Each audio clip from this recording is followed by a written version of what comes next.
brownies. Here we go. Here we go, brownies. Here we go. Yeah, this for my dogs from the east to the west side. You rockin' brown and orange with me, baby. Let's ride. Represent the land, let them know. Tell them, here we go, brownies. Here we go. Yeah, here we go.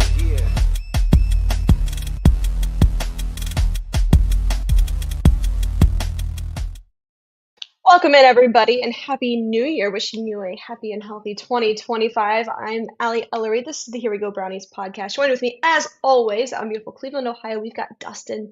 Dustin, how we living? How we feeling? Well, I'm kind of glad I didn't go to Phoenix for my Boise State Broncos, although they did put up a hell of a fight. I mean, they actually put more yards in the game. They made it close in the third quarter, 17-14. But I don't like Penn State, but that Penn State defense is nasty, and they're really good. But I'm proud of how far my Boise State Broncos got. And boy, does the Ohio State Buckeyes look like they're playing with their hair on fire and are trying to tell the world that they belong? I don't know, but that's what I saw, because what I saw from the Oregon Ducks looks like they were a dud for a half and finally woke up about a minute before halftime. I hate the Ducks. They're from, Boise State and Oregon go back a long ways. But, man, I just think Ohio State Buckeyes, they're a force to be reckoned with right now. All right. So I want to dedicate some time to college football today, because everybody, I don't know if you're aware of this or not, but not a lot going on with the Cleveland Browns in a positive way right now. We're gonna talk about some of the things that come out. It's very there's not a lot. We know that Bailey Zappe's getting the start. We're going to talk about the new stadium and what Mayor Bibbs is doing. So we'll talk about that here in a minute. But I do want to dedicate some time here at the start just to talk about college football. One, because I think it's relevant, obviously, for the Browns. There's some targets out there that they could potentially be looking at as a top five draft pick. So we'll talk about that. Before we kick it off real quick.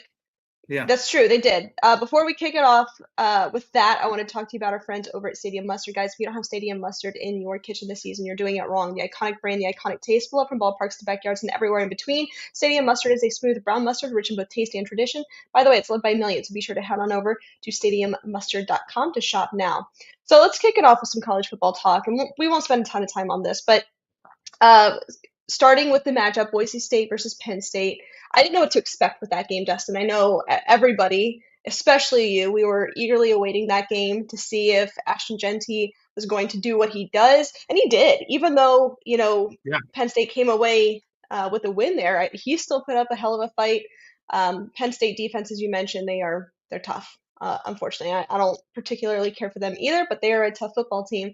Yesterday, unexpectedly, I think everybody was thinking this was going to be a blowout, Texas, Arizona State. That was insane.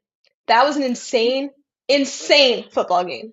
I got to tell you, I think everybody knew Arizona State coming in was the hottest team, right? They sure. We always talk about peaks and valleys of football teams, and Arizona State came in red hot, right? With the running back, what he was doing there at Arizona State, on fire, playing down the stretch. I think nobody really wanted to play Arizona State because they were that hot team. They had the hot hand. They're kind of like that team that, wins 6 straight at the end, and you're like, they're playing with a lot of confidence.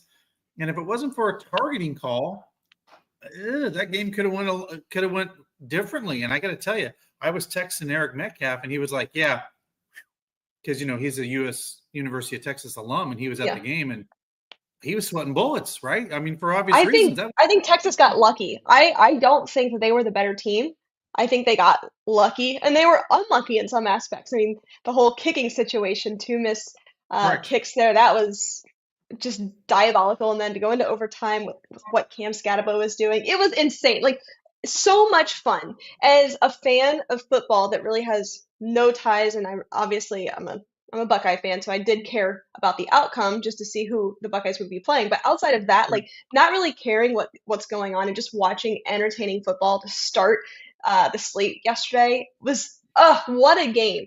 But then The afternoon game, you get the Oregon Ducks versus the Ohio State Buckeyes. And Dustin, and I'm not just saying this as an Ohio State fan, I do my best when I get behind the microphone to take my orange and brown colored glasses off and my scarlet and gray colored glasses off and try to keep it real. I really do think that Oregon and Ohio State are the best teams in the country when they're playing this way. Ohio State playing this way, they're by far the best team in the country, can't be stopped.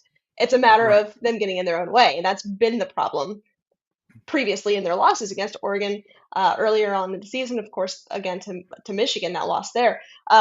I think this game that's currently happening or currently wrapping up, Notre Dame, Georgia, Just finished. just finished. Okay. 22. I did not know what to expect out of this game either. I figured it would be low scoring. I didn't think this was going to be like an offensive shootout or anything like that. I think Notre Dame's a hot team. I do. It's not a team I Yeah. really want to play right now.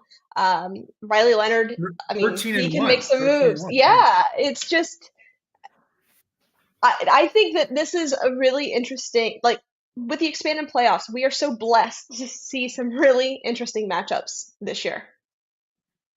Yeah, it's interesting. Like, and I know we had some first round blowouts in the college football playoffs, Sure. but here's the truth.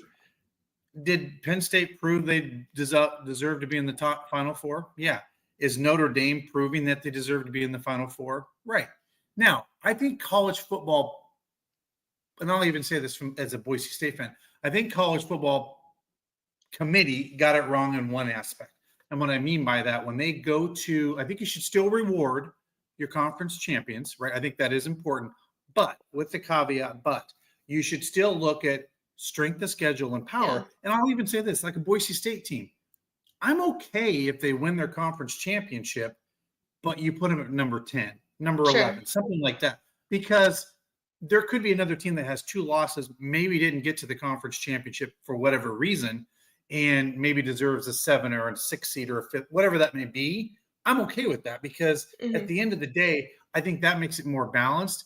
And I think the folks on the outside in talking to the committee or making their comments made towards the committee can be like, look, reward the champions because we think you should be a champion of your conference. But if you're winning the Mountain West Conference or, you're winning the AAC All-American, the ACC, excuse me, maybe you don't rank them as high based on that strength of schedule. I'm okay with that.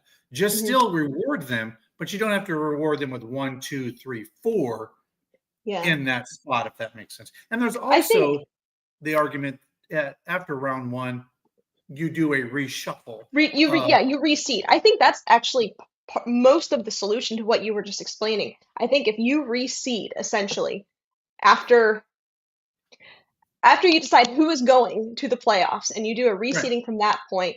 Now, I think the argument to that is it can mess with the integrity of the championship weekend and who gets to those games. There was an instance this season where Ole Miss essentially didn't want to get to the SEC championship game because if they lost or something, they were out. So they had a better shot of if they just didn't make it to getting to the playoffs. Obviously, that didn't work. But you want to uphold the integrity of the game, right? And championships matter. Obviously, your conference championship should matter. So I understand rewarding those teams with something. I don't know what, but I think reseeding at some capacity would be somewhat helpful to that. But so far, have you liked this? Have you enjoyed this? Obviously, you didn't enjoy seeing Boise State lose, but this expanded playoff, have you enjoyed watching all this? Well, yes, and I'll say this from David versus Goliath, big time college football versus non-power 5. And here's what I told people at my office today. I said, look, BSU showed that they could definitely play with the big dogs, right? They were in the game late third quarter. It was 17-14, right? They were in the game, right? But I will say this, because the way they've set up the playoff for the non-power 5, that you take the highest ranked, outside the 11 teams, we'll say, if BSU's a 20 next year, a 19, and they come back and they roll it back and they have all these guys and, they get another good running back, yeah, BSU's probably 11 or 12. Hey, all we're asking is for a shot, right? So at the end of the day, I do like the new formula. I don't even know if you have to reshuffle in that second round if you reward the 1, 2, and 3, 4 seeds based on strength of schedule and conference championship hybrid there. I think it'll figure itself out because you'll get there, right? And here's the other thing. Look, Alabama made a big stink about that they should have been in the college football playoffs. They got their asses handed to them by the team from up north. And let's be completely clear. Again, for whatever reason, Michigan kind of maybe found their stride at the end of the season. Sure. But it just goes to show you that for the most part, the committee kind of got it right? Because I mean, I wouldn't say Michigan's like a top 10 team. Some people thought Alabama was a top 10 team with 3 losses, but clearly they came in flat-footed against Michigan in that bowl game. So I think for the most part, the committee got it right, other than the 1 through 4. Yeah, I mean, I think it's they clunky. got it right, you know? And you know what else I think this does? What I think this does to college football, as a whole, is one, with the expanded playoff system, it allows for, just a better recruiting experience. I would imagine if you're Boise State, if you're Arizona State, basically if you're anybody but Alabama, Ohio State, Georgia, Penn State maybe, this is more appealing. You can still go to these players, these, maybe on the cusp players, and say, hey, look, we can still make it. We still have a shot. We were still in this. All we need is you. So I think that this really does help with the recruiting aspect to keep parity in the game.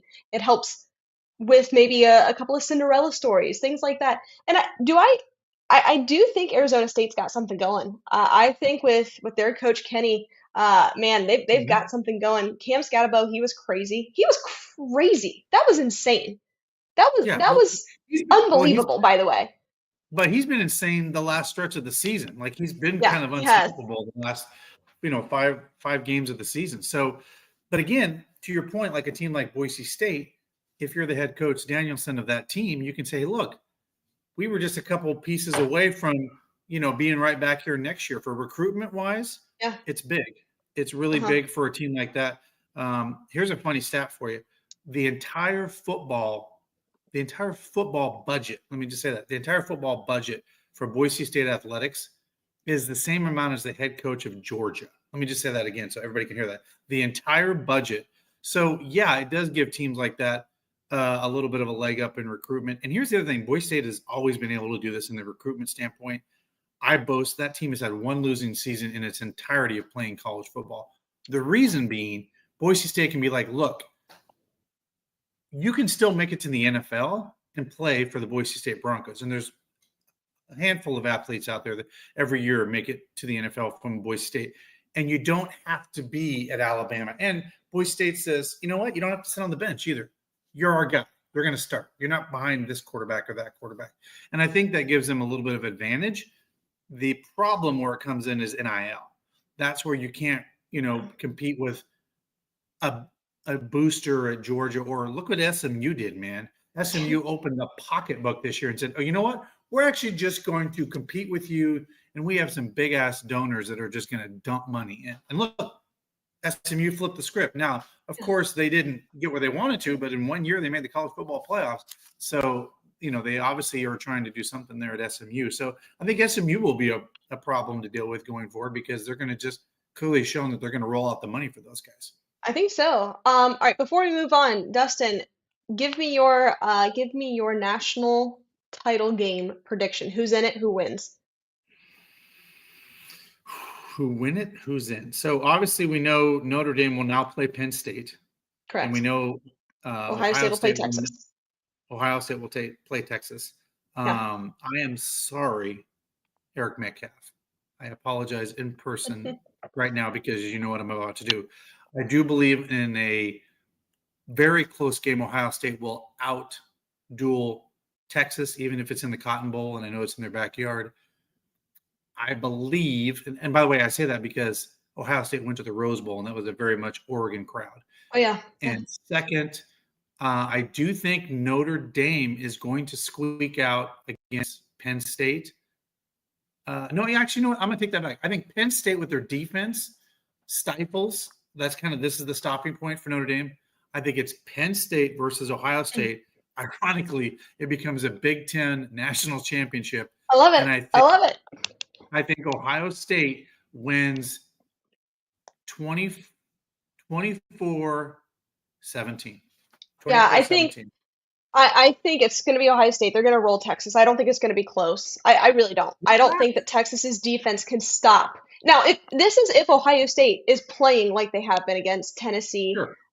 and this and just yesterday, like I think that if they can play like that, where you get Jeremiah Smith involved early and often, Will Howard is feeling himself. You've got the best player, arguably one of the best players in college football on the offensive side of the ball and on the defensive side of the ball.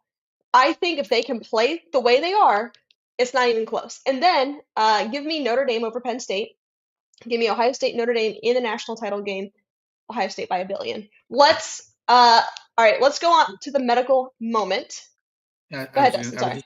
I was just going to say the only thing that I would caveat that with is, I do think, I just think Ohio State is. I was just going to say, sorry, in regards to Smith, if he was draft eligible today, I think he would be a top 5 pick. That kid Top is, 5 pick. It's not even yeah, close. phenomenal.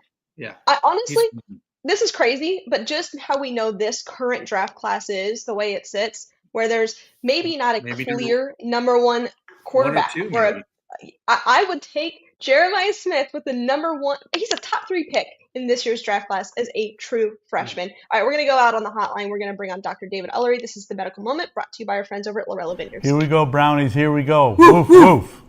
Hello, welcome to Lorello Vineyards, Larry and Kim Lorello.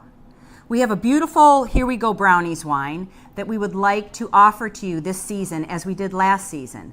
We have several other award-winning wines, lovely entertainment and events coming this summer. So come and see us, wine a bit, you'll feel better. Yeah, we're looking forward to seeing you at the Muni lot this fall. Go Browns. All right, let's bring him on. The husband of the program, Dr. David Ullery. David, what's going on? How we living? Hey, Allie and Dustin. Great to see you guys. Life's good. Life's good. Just starting to enjoy 2020 as much as we can. Well, David, first and foremost, congrats to your alum, Notre Dame, advancing to the Final Four in college football. So congrats to them. So. Yeah, that was they shut down Georgia. I wasn't sure what we were going to get out of Gunnar Stockton there, but a couple miscues from Georgia and a lot of sloppy play on both sides of the ball from both teams, really. I agree. But overall, I mean, it's going to be an entertaining Final Four, that's for sure. Looking forward to next weekend. What do you think, David? I mean, what's going to happen? I just asked Dustin his prediction. What do you got?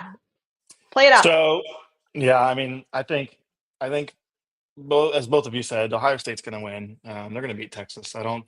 Texas also played sloppy, and Quinn he's not playing with a lot of confidence right now. And I think day bringing the Buckeyes into Texas against Quinn Ewers, and there's so many storylines, and it's Will Howard's never beaten Texas. He lost to him 4 times at Kansas State.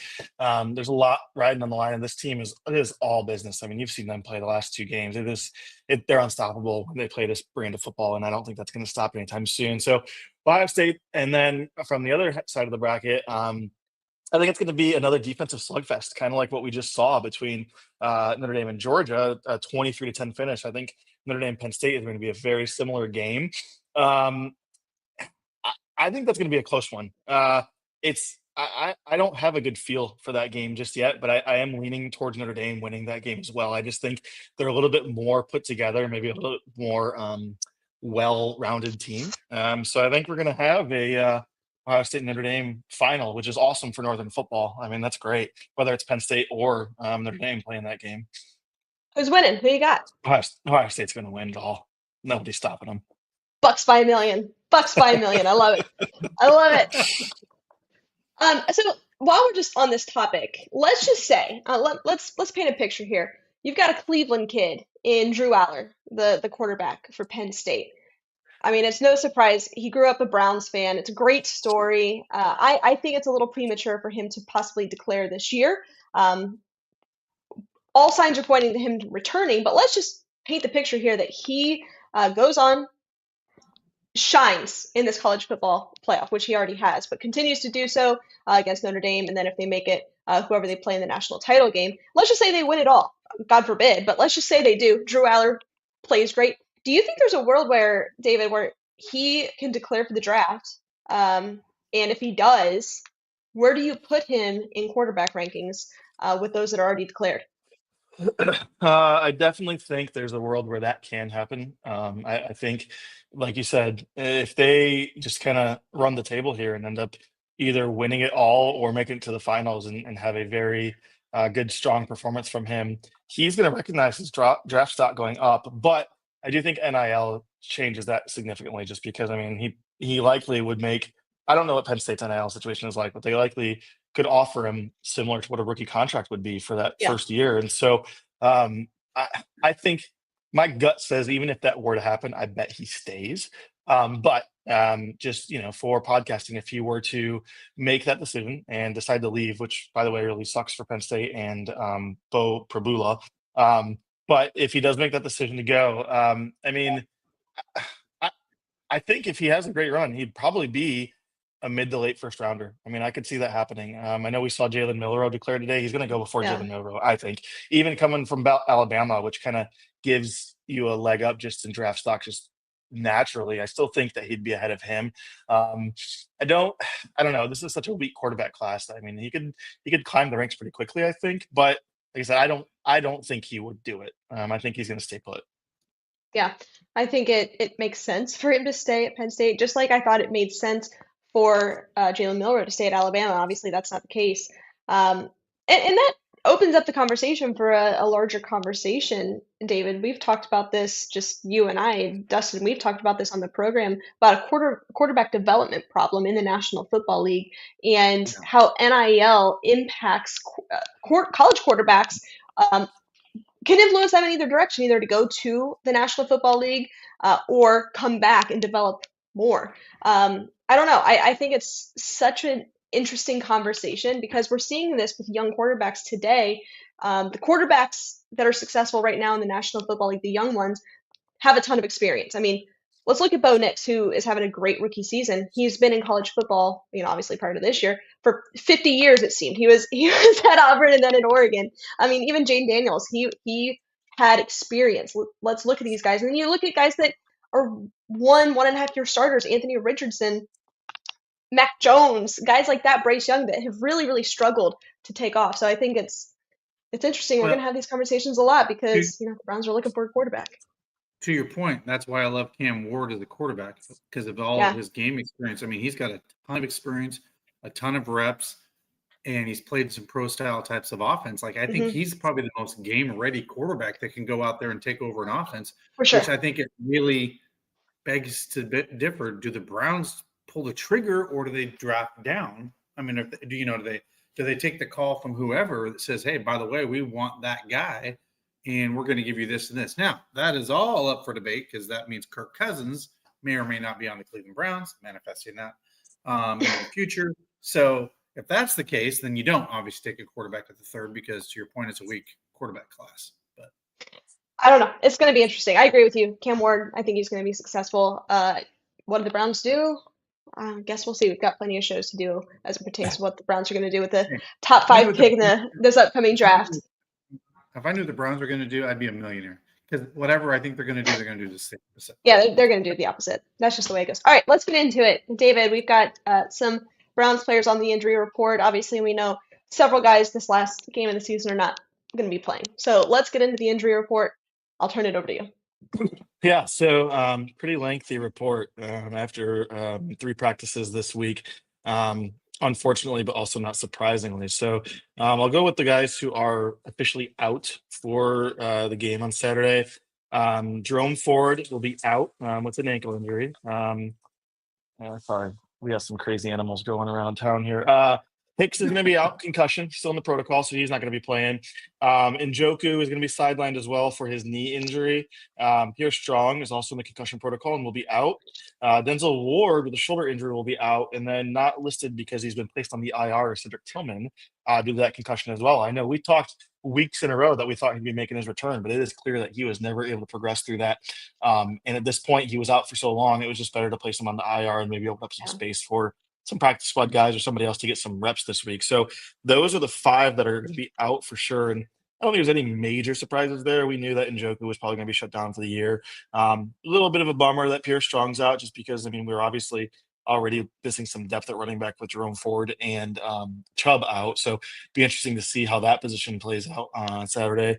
And again, Denzel, I mean, we know his injury history has been like, so I'm not surprised that he's shut down for the rest of the one remaining game as well. Looking at other questionable conditions, Mitchell is listed as questionable with the knee injury, along with Okoronkwo, similarly a knee injury, and Dalvin Tomlinson. And then Whiteheart, backup tight end, questionable with the knee injury. Jameis is still questionable because of his shoulder, and then Woods also with the knee injury. So definitely a lot just on this injury report, no matter how you look at it. So it's going to be interesting. I know we talk a lot about our new quarterback theory, but with the amount of injuries that we see here, along with the Ravens fighting for the division right now, it's not looking promising, unfortunately. No, go ahead, Dustin. So it's the practice squad versus the Baltimore Ravens this weekend. Got it. Okay, perfect. Look, I mean, David, as you said, new quarterback theory. I subscribe to it. When there's a quarterback that hasn't yet started for that team, they get their first start, Bailey Zappe. Typically, it results in either a competitive performance to keep that team in the game or a win. I just don't see that this week. And look, I understand this is a Browns podcast. I want to get on here and say how Bailey Zappe is going to lead the Browns to victory and we're going to hurt the Ravens and mess up their seeding or something like that. I just don't think that's going to happen. I want to read this tweet, David, that you sent me, that once Bailey Zappe was announced that he was starting, Adam Schefter then reposted it and said Cleveland is an 18-point underdog Saturday against Baltimore, which is crazy, by the way. That is a huge number, 18-point underdog. That is insane. In their 0-16 season in 2017, the Browns were never more than a 13.5-point dog. Wow. That's crazy. In 0-16, they were 0-16. They were never more than a 13.5-point underdog. They open up on Saturday at an 18-point dog. It's crazy. It's crazy. It's remarkable. I know. In the NFL, it's a ton of points. Well, yeah, because a team can just start, like, to your point, if they're up by 2 touchdowns, they can start pulling their starters out, right? Because they don't want them to get hurt and they're going to be playing in the playoffs. I mean, and then all of a sudden another team comes back and like, I don't know, that's a lot. That's what 3 touchdowns. Look, I think, that's insane. I mean, Alex, we're an 18-point dogs. We're playing for a draft pick. I agree. Browns don't want to win this game. They shouldn't win this game. As fans, we shouldn't be rooting for them to win this game, ultimately. I know that's a crazy concept, but that's the reality here. But if you are going to look at it, if you are rooting for a win here, obviously, you're hoping to kind of mess up Baltimore's seeding and mess with their playoff course, if you will. But this game matters to Baltimore. They need to go out and win this game. You're going to see their starters because this game really does matter. Who's that, Birdie? What's she doing? Yeah. Calling me. Yeah, that sounds about right. There she is. The dog of the program. Well, they have to win this game to win the division, to outright win the division. So, I mean, that's not only is that, I mean, talk about seeding. This is important to the Ravens because if they win the division, it very much probably means they have they're hosting, right? That's a big deal. So it's a really big deal. Yeah, we'll see. All right, David, go handle those kids. I know they're being bad. They're just crazy. But anyway, thanks for joining us. We appreciate it. Go Browns. Go Browns. I'll tell you what, those dogs are insane. Trust me. I think it's insane that you put them both in a car and drive halfway across the country with them. Yeah, it is. It's crazy. I mean, for Christmas, as all of you know, I live in Florida and we're from Ohio, so we were home for about a week, which was great. It was nice to be home with family and be able to take a little bit of a break from work and football and everything. So we went home for a week. But with that, we took the dogs because sending them either to daycare or having a dog sitter come for a week, that cost adds up really, really quickly. Well, so it's probably like $400 for 2 dogs, something like that. Yeah, it's for 2 dogs, it's north of $5. Like that's what we're dealing with. Yeah. So we said it's easy we'll just throw them in the car. We make a pit stop in Nashville overnight. We get a hotel. They're seasoned vets. They know what they're doing in a car in a hotel room. So it's really no problem. Then finish the trip the next day. We have to cut it in half because it's 14 hours. There's no way. There's just no way. So let me riddle you this. We were talking about draft stock for the Cleveland Browns. There is a scenario. There is a scenario where if the Browns lose this weekend, they can have the number 1 overall pick in the NFL draft. If we would have started this podcast in late August and I told somebody that, they would have been throwing things through their phone or however they watch us and reach us. That is insane to me that a team that was destined to at least make a playoff run could have the number 1 overall pick in the entire draft. That's like, let me tell you, if that's the case, I do think you draft down. I think you say, hey, what bevy of picks do you want to give us, the Cleveland Browns? Because we have a bridge quarterback in place, and we will just go reap talent for the next 3 to 5 years with, you know what I'm saying, like more people that are going to be around for the next 5 or 7, like a tackle or whatever, right? Like I think you do that.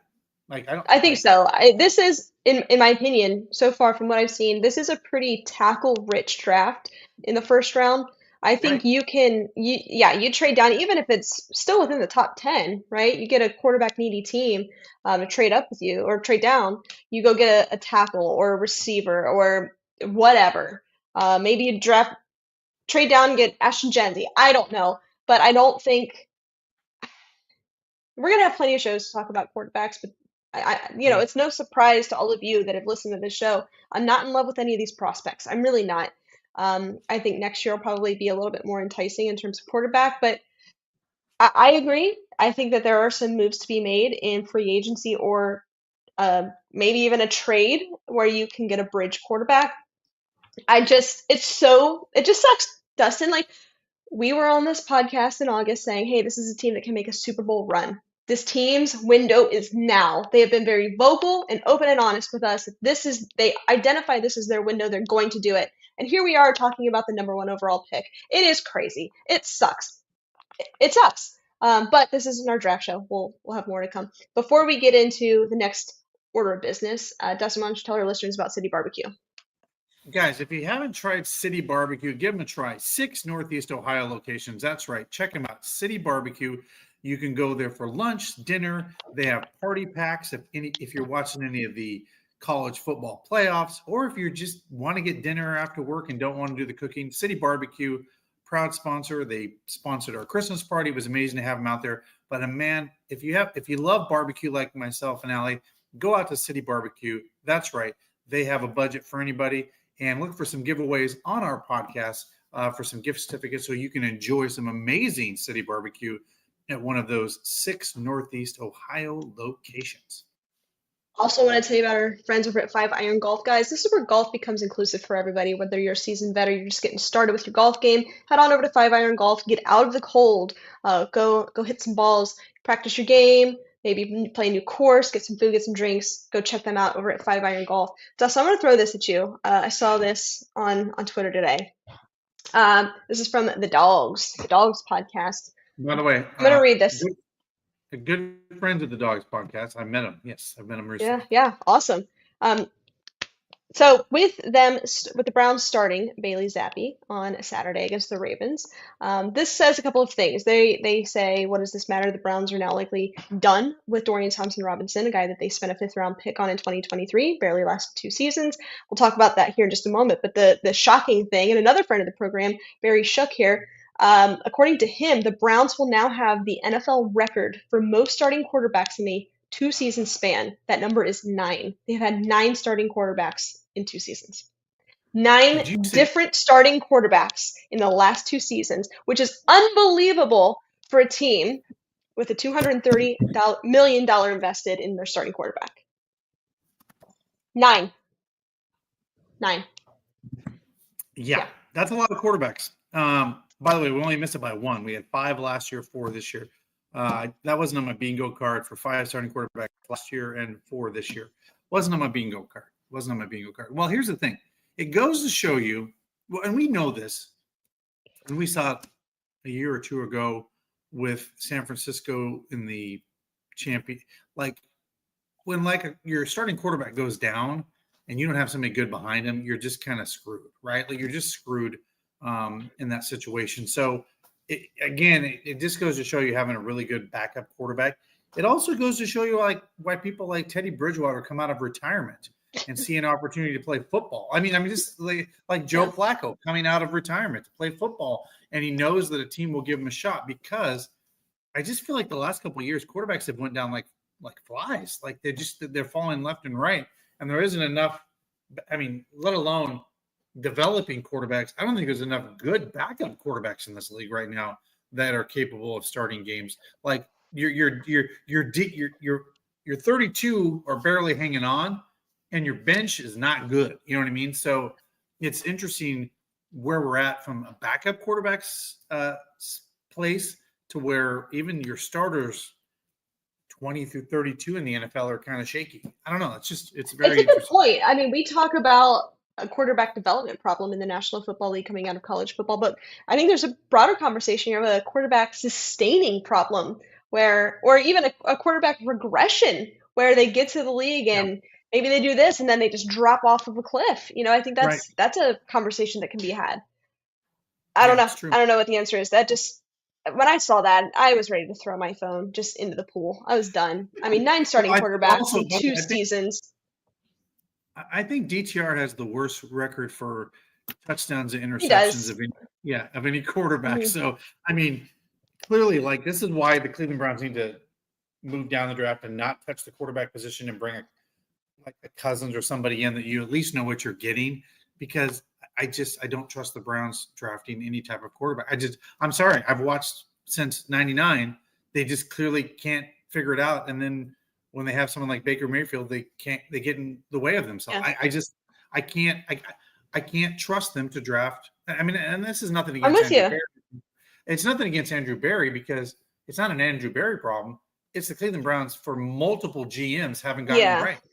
I mean, it is what it is, and it's like. But also crazy. With that, like I still, even if they do draft a quarterback, I'm still going to be skeptical with Andrew Berry's drafting ability. I mean, we can go back, and maybe this is something we'll do this offseason, go back and look at his past drafts under his regime. We've done this last year, and see their hit and miss rate.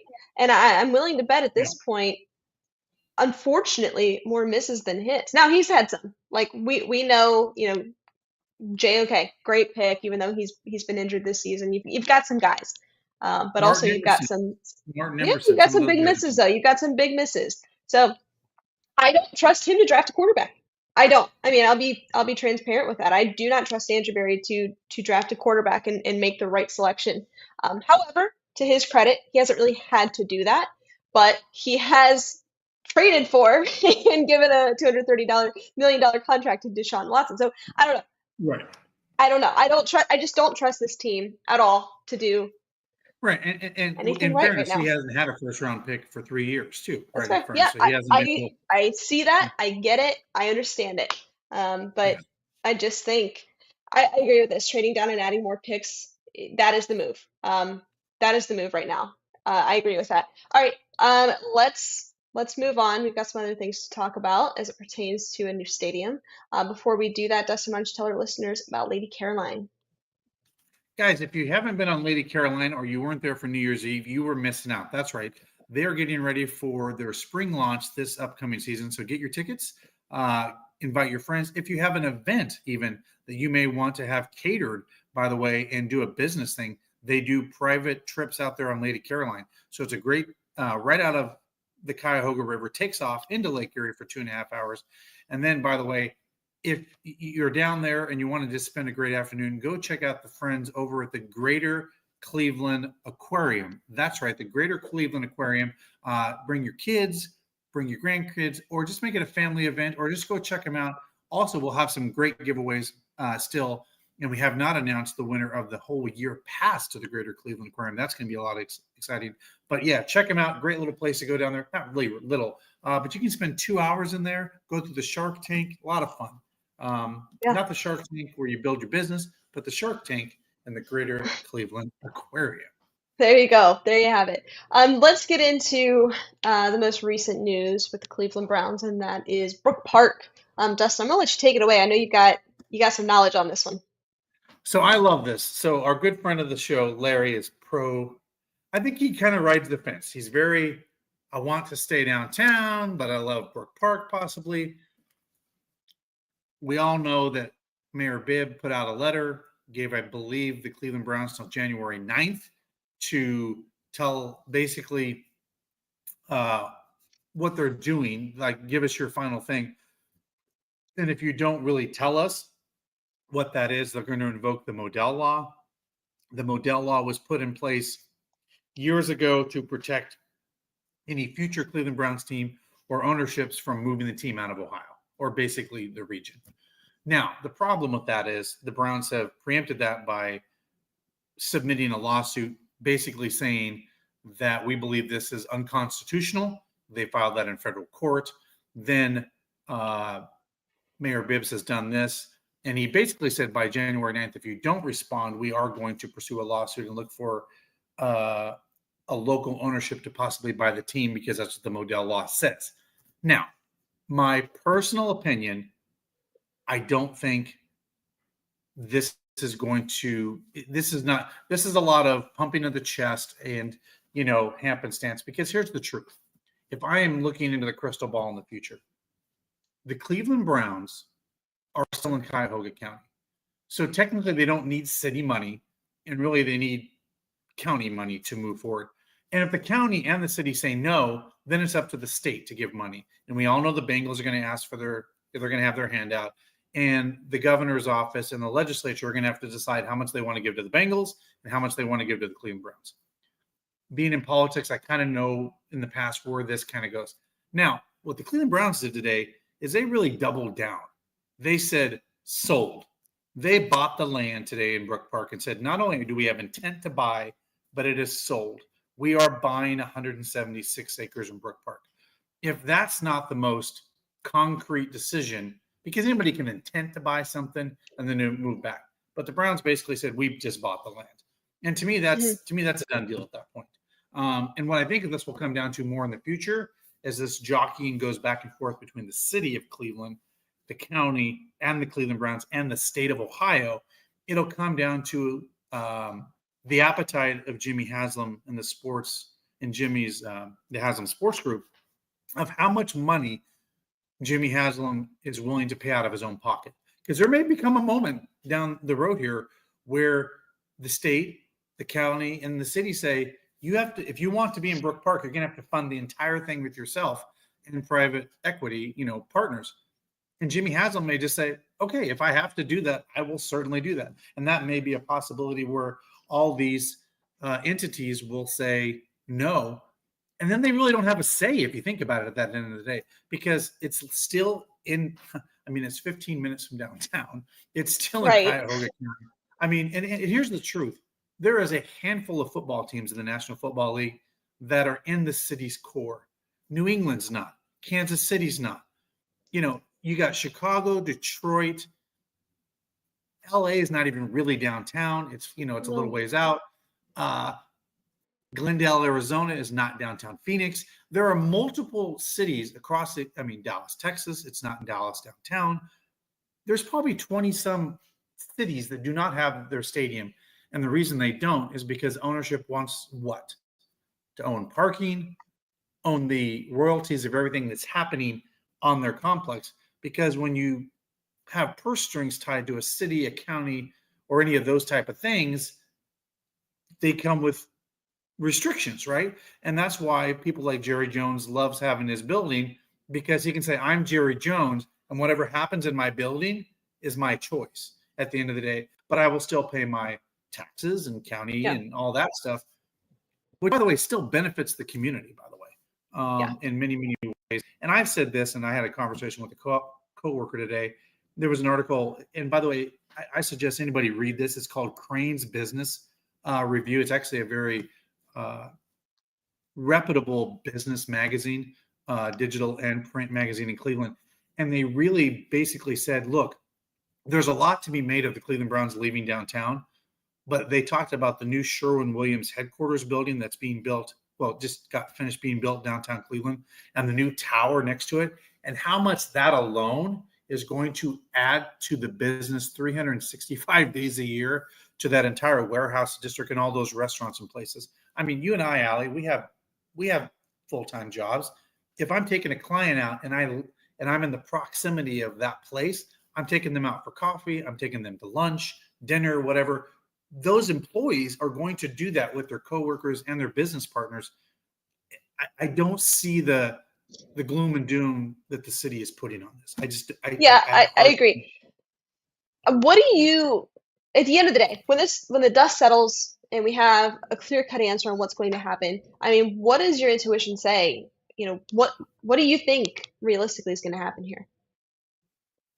I think it's Brook Park. I think Brook Park happens. I think they'll build all those things out there. They will build hotels out there, but not to enough to accommodate everything that happens in Cleveland. And what I mean by that is, if you have a Final Four here, if you have all the things that come with this, and Allie, we talked about this, your full-time job, your job rented out, the Georgia Dome, is that right? Or Atlanta, Mercedes-Benz, or Yeah, they we were there. did We didn't rent it something. out, but we were there for that. Yeah. Right. But I mean, Mhm. it was a conference that happened in the building. Correct. There'll be so many more of those things that happen. Like someone said, there'll be probably an RV show in a big facility like that where they bring Okay. in like multiple, like there's going to be so many things that are going to come off of that. I mean, all right. I don't love the stadium. I'm going to be completely transparent. There's been nothing but losing in that stadium, and they've never Yeah. hosted a playoff game ever. And someone was like, the factory and sadness of misery over there maybe does need to go away, and we need to change the matrix on this and move it to a place that maybe has a little more better luck. Yeah. I don't disagree with you. I do think that is Allie, what's going to happen. now I'm going to go down the rabbit hole, and I found out something crazy today. Remember how, I don't know if I told you this. I told you my mom owned a 1970 Mach 1 Mustang. Did I tell you that? She actually owned Okay. a Mach 1 Mustang. Grabber orange, by the way. Grabber orange. Guess what the engine was? It was a 351 Cleveland engine. Okay. I'm going to find this car and buy it back someday. We had to sell it because of my mom passing away. You ready for the irony of this? That 351 Cleveland engine that was built in that car was built on the land that Brook Park and the Cleveland Browns are putting their stadium on, because it was the old Ford plant that sat on that land. How crazy is that? Like, That's this is full crazy. circle. Yeah. This is full circle. And you know what I'm going to do? I'm going to take that car and drive it to the stadium and park it in that stadium and say, look, the car has come back home. It's Grabber orange. I'm going to change the entire. We're superstitious. If we're not suspicious, we're superstitious. So That is full circle there. That's crazy. That's a story. I hear you on that one. I did not know that.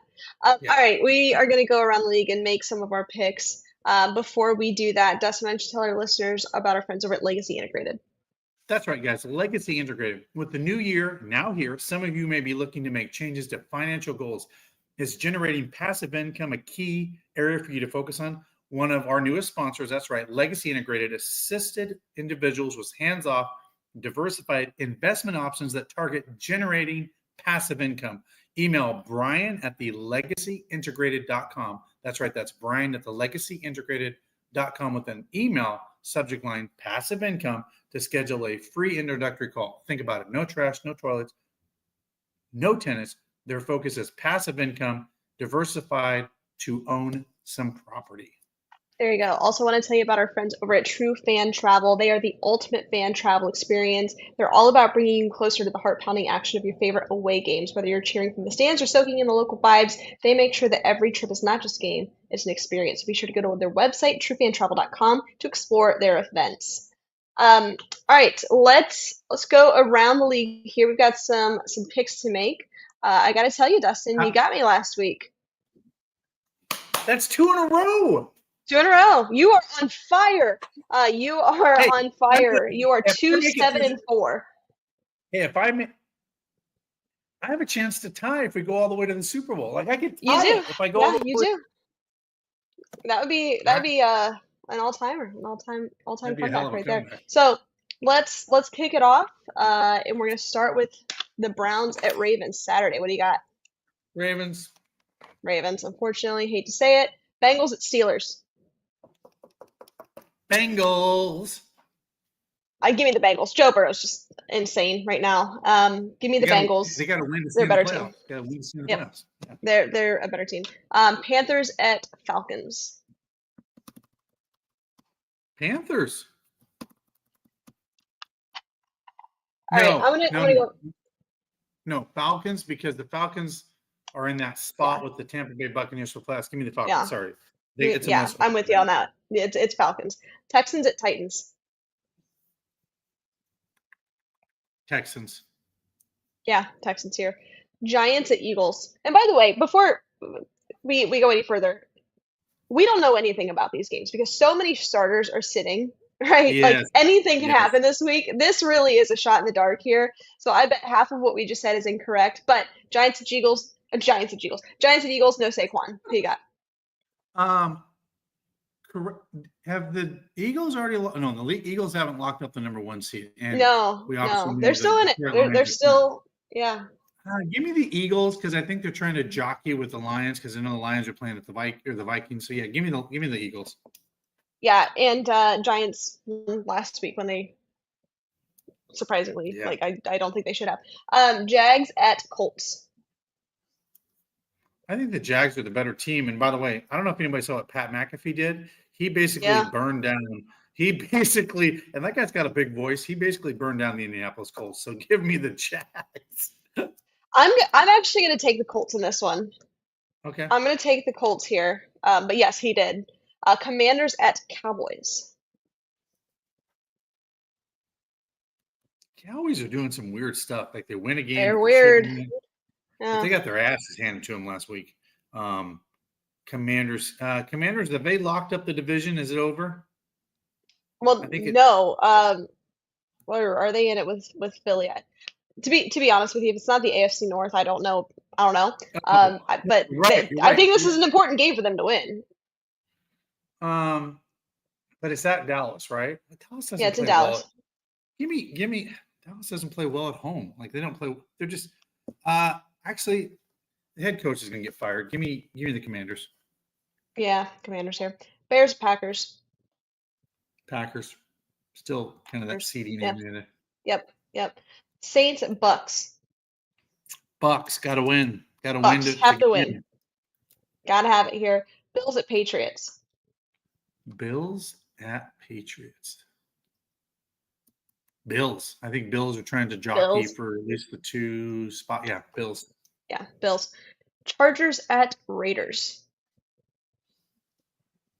Chargers, because they're probably still trying to jockey a little bit there for their positioning. Give me the Chargers. Yeah, give me the Chargers here. Niners at Cardinals. Neither one are making the playoffs. Right?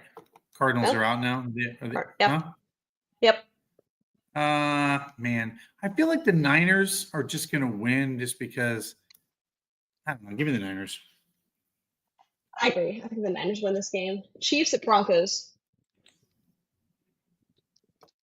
Chiefs have wrapped up the number 1 seed, right? Yep. Here's the weird thing. Broncos played them testy good last time. And I think the Broncos need to win, right, to get in the playoffs. Like they're kind of in a desperate mode Broncos right need now. the win. Yeah, they are. I think the Broncos are going to win this game. I'm taking them. Yeah, give me the Broncos on this one. Yeah, I think the Broncos win this game. Seahawks at Rams. Rams have clinched. Seahawks are still fighting, right? Yeah, they're in the hunt. Give me the Seahawks in this one. I feel like they have to win this game to have a shot because they're in the This one hunt. makes I me know that. nervous. I'm gonna take the Rams here. Give me the right. Rams. I think. I may regret that one, but nonetheless, Dolphins at Jets. Dolphins are good. I think Aaron Rodgers has completely checked out of the world. I think so. Give me the just because of like Tyreek Hill and some of those guys, and Huntley's actually very serviceable quarterback. Give me the Dolphins. It's hard because like I don't know who's playing and who's not at this point. Just because this game is on Sunday and we're doing this Tua's show not back, now. right? Tua's out, right? Completely the rest of the season. That hang on, I let me look that up real quick. I don't know if he will be. Let's see. What's going on with Tua? Here's the Thursday practice report. I don't think he's out for the season. I think that there is an opportunity that he comes back. So like Dolphins are technically still alive with some help. I'm going to They're in, take Dolphins here. I yeah, know say that's what they're you in, said. But yeah, yeah. they're still here. And then to finish, the Vikings at Lions. Well, I do know this, and I watched some stuff about Lions. I watch Lions now. I watch Lions stuff because they're kind of a fascinating model. Here's the Yeah, they thing, are. Allie, they were showing a stat.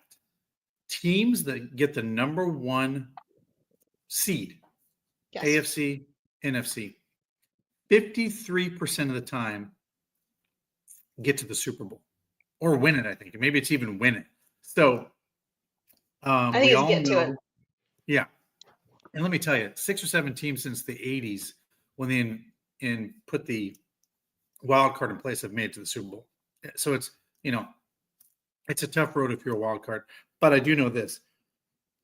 The Detroit Lions defense has been just gorged the last several weeks. And teams are, so they need home field advantage very much so because their defense is a little shaky right now and they need that rest on the bye week. So give me the Lions with Dan Campbell taking a tooth out of his mouth and telling his team he has to win this football game.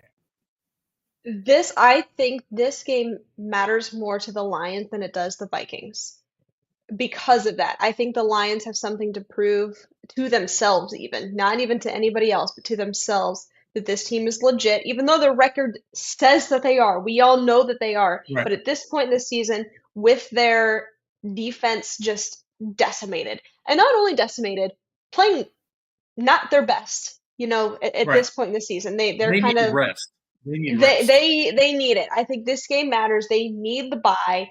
Um, I, I think it's going to be a close game. I really do. Because I also think this Vikings team is legit. And it took me up until basically this week to recognize it because I still thought there's no way this Vikings team can do it, right? Like there's just no way, but they are. They really are. But I do think that the Lions win this game in a close one. Give me the Lions here. So that Well, that wraps that up. You've got the Jags and the Seahawks. I have the Colts and the Rams. Those are the games that we need to pay attention to. Jags, Seahawks. There we go. Yeah, there you go. There you have it. All right, Dustin. Before we wrap up, also I know you're drinking on some whiskey there. Can you tell us about that? That's right, guys. I am having some Western Reserve. That's right, Western Reserve. You can get the Here We Go brownies. Western Reserve, if you go there in Lakewood, Ohio. That's right. They have great food, great wings, just amazing food there. But they just recently released their 8-year and their 10-year bourbon release that you can get at their distillery in Lakewood or at any local Ohio liquor store or where you buy your liquor.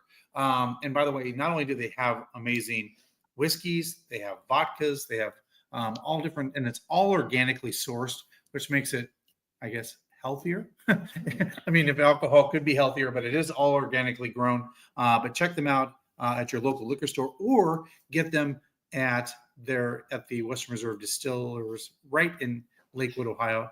Great little drive just west of Cleveland, about 10 to 15 minutes. There you go. There you have it. All right, Dustin. Any closing thoughts as we wrap up on a beautiful, what day is it? Thursday evening.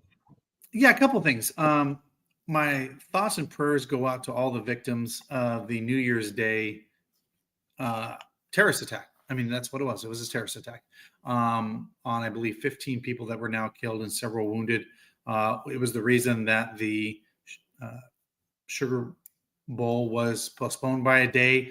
My thoughts and prayers go out to all those folks that were affected by it. We also found out one of my coworkers, not personally, but for our company, was there and was tragically lost, unfortunately. Oh, that's awful. Yeah, so it kind of touches close to home when it's somebody that works in your organization. So selfless type of act, and also to the thoughts and prayers of everybody that was injured with what happened in Las Vegas. There's a lot still coming out of that, but crazy weekend. So just as we go into this new year, just please be safe. Watch out for your loved ones. Hug them, kiss them, tell them you love them, and just remember, every day is given that we have. So just thoughts and prayers out to everybody. Stay safe, and let's just wish for a Merry New Year and that the Browns can turn the corner and figure it out.